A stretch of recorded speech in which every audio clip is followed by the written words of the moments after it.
specific scenario, and if they do, what was the last time that they actually practiced? Sure.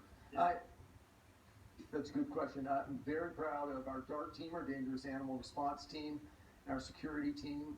They do drills regularly. They train regularly. They go to the shooting range regularly. They are certified by the Hamilton County Sheriff's Department.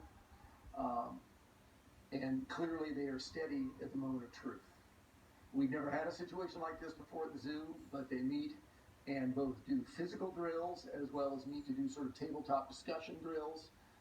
And they had done that as recently as last week, which was them doing that in response to a similar situation that happened in a zoo in Chile with, I think, predators that were in people and predators in an exhibit. Has there been another incident like this at that exhibit or in the zoo? Never where we've had to kill an animal. We have had accidents at the zoo. We had a zookeeper lose her arm to a polar bear, but she was not in the exhibit. We've had other people hurt by animals, but never in a situation where their life was at risk like this. How many times was her arm shot?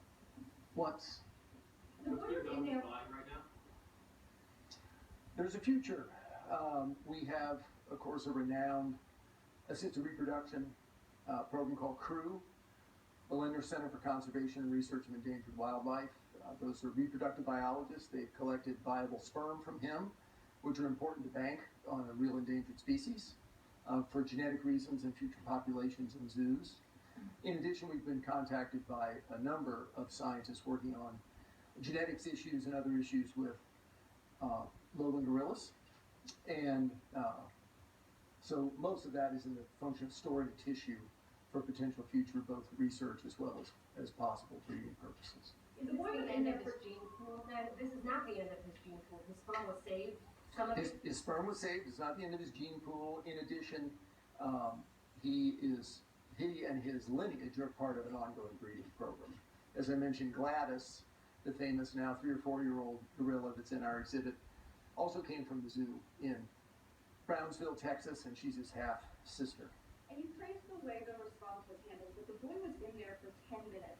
Could they have reacted quicker?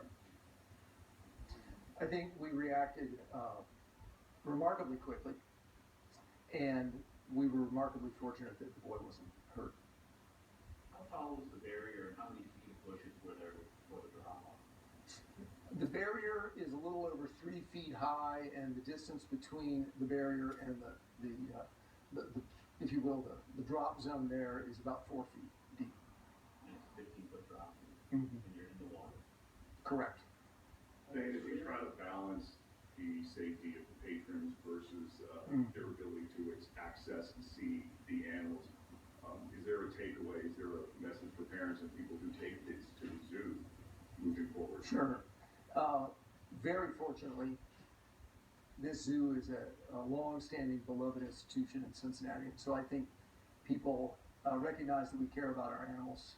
I've spent the last couple of days here at the zoo walking on the grounds, and many people, strangers, come up and talk about, they know this is hard and they're sorry about Harambe, but they care about him. In terms of a message that, yeah, everybody should keep a hold of their kids, keep an eye on them here or anywhere, the shopping mall, right, schoolyard. But the zoo is a safe place. This is the one time this sort of thing has happened in 143 years. What do you think about the backlash that you and the mother have